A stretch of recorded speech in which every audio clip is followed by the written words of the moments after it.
प्रिय भाइयों और बहनों, प्रभु यीशु के पवित्र नाम में आपको अभिवादन। प्रियो, हर दिन हम अनेक लोगों से मिलते हैं। उनमें से अधिकतम हम जानते पहचानते नहीं हैं और अगला क्षण हम उनके बारे में भूल जाते हैं। और उनमें से अधिकतम लोगों का हमारे जीवन में कोई असर नहीं होता है। लेकिन ऐसे भी होते हैं कि कुछ लोगों के साथ हमारी मुलाकात के बाद हमारे जीवन हमेशा के लिए बदल जाता है। अच्छे के लिए या बुरा के लिए जीवन बदल जाता है। पूरा भविष्य के ऊपर प्रभाव पड़ता है। बाइबल में ऐसे कुछ मुलाकातों के बारे में उल्लेख किए हैं। उनमें से एक प्रभु यीशु की एक स्त्री के साथ हुई है, जो सुखार नामक सामरिया देश का एक नगर की थी। यीशु मसीह के समय यहूदिया देश और गलील देश के बीच में सामरिया नामक एक देश था और वहां के लोग सामरी नाम में जाना जाता था। और ये लोग वहां के चारों ओर इस्राएल देश में रहने वाले यहूदी लोगों के सामने बहिष्कृत लोग थे। इस कारण कोई व्यक्ति यहूदिया से गलील को जाता है तो सामरिया होकर नहीं जाता था, बल्कि बहुत घूम के लंबा रास्ता लेकर जाता था। लेकिन यीशु जानबूझकर सामरिया होकर गलील को गया और यीशु मार्ग में थका हुआ एक कुएं पर यूं ही बैठ गया। इतने में एक सामरी स्त्री जल भरने आई और यीशु ने उससे कहा, मुझे पानी पिला। स्त्री ने बहुत अचंभित होकर उससे कहा, तू यहूदी को होकर मुझ सामरी स्त्री से पानी क्यों मांगता है?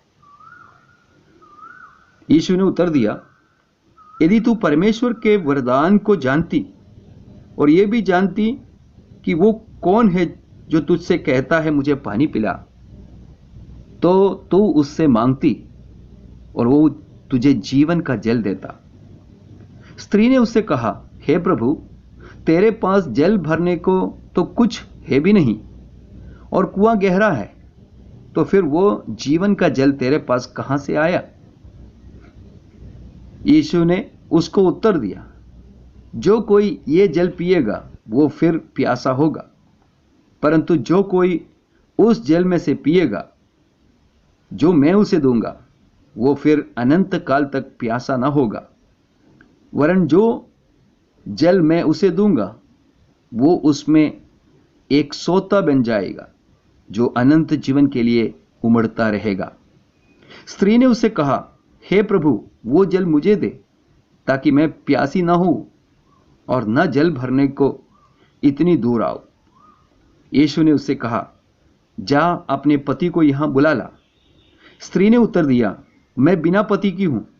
यीशु ने उससे कहा, तू ठीक कहती है, मैं बिना पति की हूं, क्योंकि तू 5 पति कर चुकी है और जिसके पास तू अब है वो भी तेरा पति नहीं। ये तूने सच ही कहा है। स्त्री ने उससे कहा, हे प्रभु, मुझे लगता है कि तू भविष्यद्वक्ता है। इतने में स्त्री कुछ धर्म से जुड़े हुए बात पूछती है, जो यहूदी और सामरी के बीच में मतभेद का कारण था। और अंत में स्त्री ने कहा, मैं जानती हूं कि मसीह जो क्रिस्त कहलाता है आने वाला है। जब वो आएगा तो हमें सब बातें बता देगा। इस वक्त यीशु साफ साफ उससे कहता है, मैं जो तुझसे बोल रहा हूं वही हूं, मतलब मसीह हूं।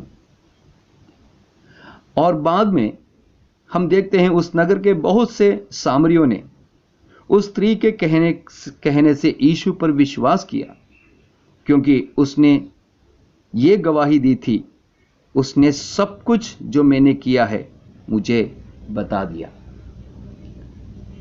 ये जो भाग यूहन्ना रचित सुसमाचार उसका 4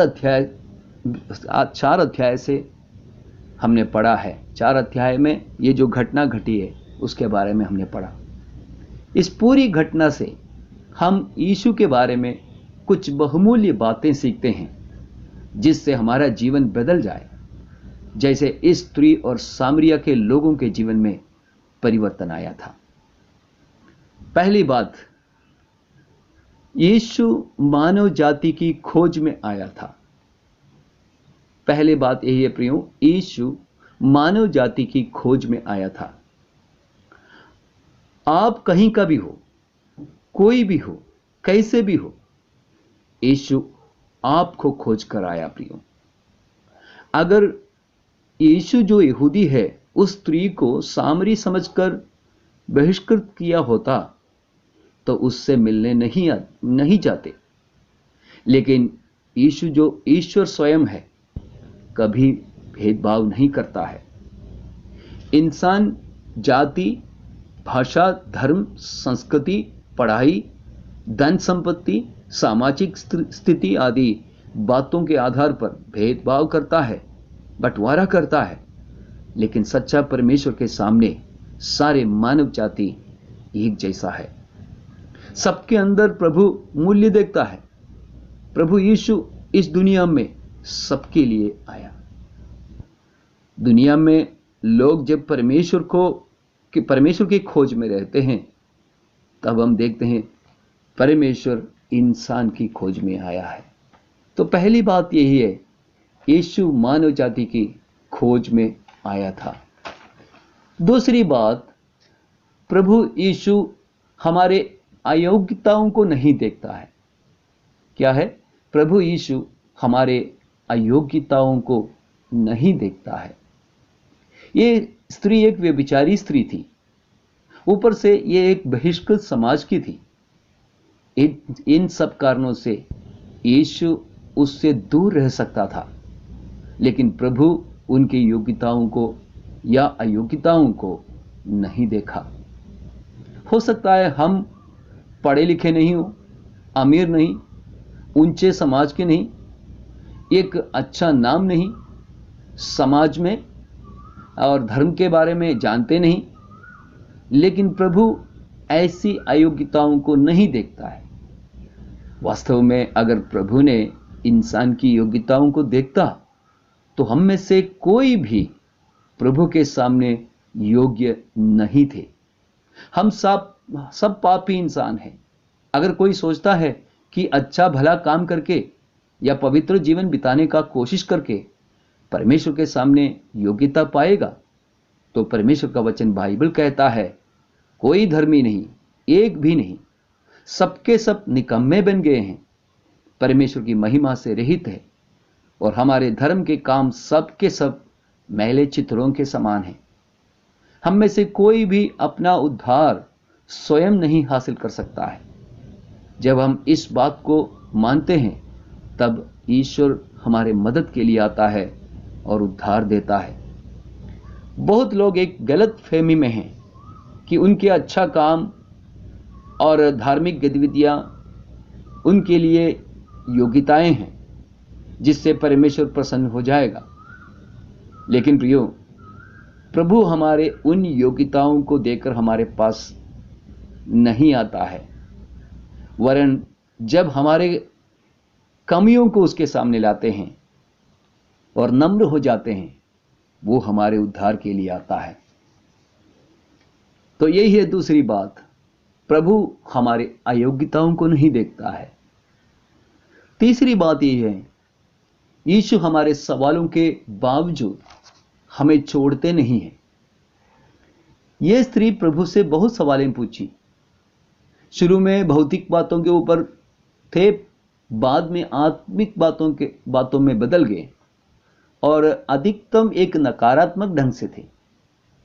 कुछ ध्यान भंग करने वाले था। फिर भी यीशु उसे डांटा नहीं, गुस्सा नहीं किया, उपहास नहीं किया, धीरज से उसकी जवाब देता गया। बहुत लोग सोचते हैं कि ईश्वर के पास उनके बहुत सवालों का जवाब नहीं है। कुछ लोग सोचते हैं क्यों ईश्वर को तंग करना है, लेकिन प्रियो, परमेश्वर के पास सारे सवालों का जवाब है। हो सकता है उसमें से कुछ हमें समझ में नहीं आता है, या हमारी विचारधारा के अनुसार, हमारी इच्छा के अनुसार नहीं हो। कभी कभी हमें कुछ समय के लिए इंतजार करना होगा, क्योंकि बहुत कुछ हम जीवन के तजुर्बाओं से सीखते हैं। परमेश्वर का वचन में जीवन के बहुत ही महत्वपूर्ण सवालों का जवाब दिए हैं। मैं कौन हूं, कहां से आया, मेरा जीवन का उद्देश्य क्या है, यहां का जीवन के बाद क्या होगा, मुझे कैसे शांति मिलेगी, आश्वासन मिलेगा, क्यों इस दुनिया में दुख है, बुराई है, न्याय कहां है। इस तरह के सैकड़ों सवालों का जवाब बाइबल में दिया है। आपके पास ये सारे सवाल है।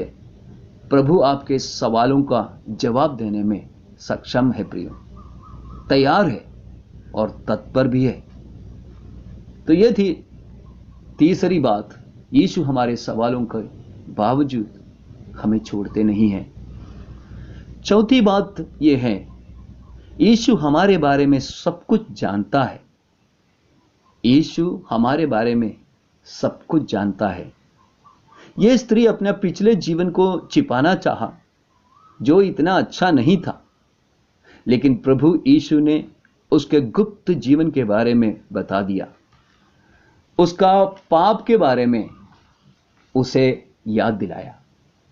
अपना जीवन का गुप्त बातों को दूसरे लोगों को पता चलना कोई नहीं चाहता है, इसलिए सब लोग उन बातों को छिपाते हैं और एक अच्छा चेहरा सबके सामने दिखाने का कोशिश करते हैं।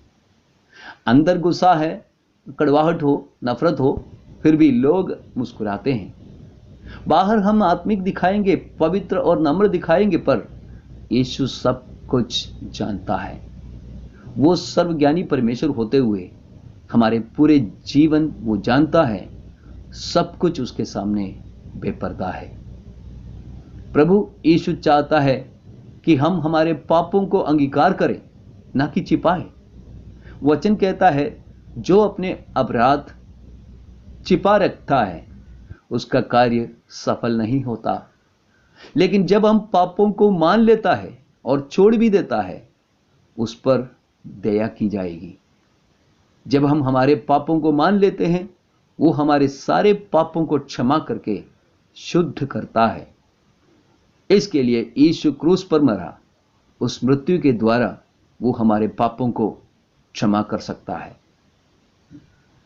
पांचवी और अंतिम बात यही है प्रियो, यीशु ही मसीहा है, यानी कि भेजा गया है, उद्धार करता है और वही हमें तृप्त कर सकता है। यीशु ही मसीहा है, यानी परमेश्वर की ओर से भेजा हुआ उद्धार करता है और वही हमें तृप्त कर सकता है। शुरू से परमेश्वर एक उद्धारकर्ता को वायदा किया था। इंसान पाप करके गिर गए, परमेश्वर की आज्ञा का उल्लंघन किया और पाप की समस्या को सुलझाने के लिए उसके पास कोई रास्ता नहीं था। और जो भी प्रयास कर रहा है वे सब नाकाम है। इसलिए परमेश्वर पहले से एक उद्धारकर्ता का वायदा किया और ठीक समय पर यीशु उस उद्धारकर्ता के रूप में इस जगत में आया। यीशु जो ईश्वर स्वयं है, 2000 साल पहले एक मनुष्य बनकर इस दुनिया में आया। हमारे जैसा एक मनुष्य का जीवन जिया, पाप को छोड़कर। वो परमेश्वर पिता के बारे में सिखाया, लोगों के ऊपर कृपा, करुणा और दया और प्यार दिखाया, लोगों के बीमारियों को चंगा किया और मृतकों को जिंदा जलाया। लेकिन उस समय के धर्म के अधिकारी लोग नफरत और जलन के कारण यीशु को पकड़ा और हाकिम को सौंपा और बहुत क्रूरता से क्रूस पर उसको मार डाला। लेकिन यीशु मरने के लिए आया था। इंसान को बचाने के लिए एक ही मार्ग था, उसका पाप का दंड उद्धारकर्ता उसके बदले में लेकर उसको छुड़ाए। इसको परमेश्वर का प्रेम कहता है। यूहन्ना 3:16 में लिखा है, क्योंकि परमेश्वर ने जगत से ऐसा प्रेम रखा कि उसने अपना एकलौता पुत्र दे दिया, ताकि जो कोई उस पर विश्वास करे वो नष्ट न हो परंतु अनंत जीवन पाए। इंसान के पापों के लिए यीशु मरा, और जैसे प्रभु अपने जीवन काल में बार बार कहा था कि वो मरने के बाद जी उठेगा, ठीक उसी प्रकार वो तीसरा दिन मृत्यु से जी उठा। आज जो कोई उस पर विश्वास करता है उसका उद्धार होगा। अनंत काल का नरक के बदले में वो अनंत काल का स्वर्ग पाएगा, और इस दुनिया में सही आनंद और शांति मिलेगी, क्योंकि हमारे पापों की क्षमा हुई है। जीवन में एक ताजगी आएगी, एक अर्थपूर्ण और मतलब का जीवन हम बिताएंगे, और एक जोशपूर्ण आशा के साथ उद्धारकर्ता यीशु की हम बाट जोहेंगे। इस घटना के अंत में हम देखते हैं कि ये सामरी स्त्री और उनके नगर के बहुत लोग यीशु पर विश्वास किया, ये कहते हुए कि हमने आप ही सुन लिया और जानते हैं कि यही सचमुच में जगत का उद्धार करता है। प्रियो, हम इस दुनिया में जब अनिश्चितता है, बीमारी है, मृत्यु है, आशा नहीं है, लेकिन आपके लिए एक उद्धार करता है। वो आपकी खोज में आया, आपकी अयोग्यताओं को नहीं देखा, आपके सवालों का जवाब देता है, आपके बारे में पूरा जानता है, और आपका उद्धार करता है, जो आपको तृप्त करता है। उस पर ईमान लाने के लिए और एक सुंदर जीवन बिताने के लिए प्रभु परमेश्वर आपको सहायता करे। परमेश्वर का अति पवित्र नाम को महिमा मिले, और आप सबको धन्यवाद।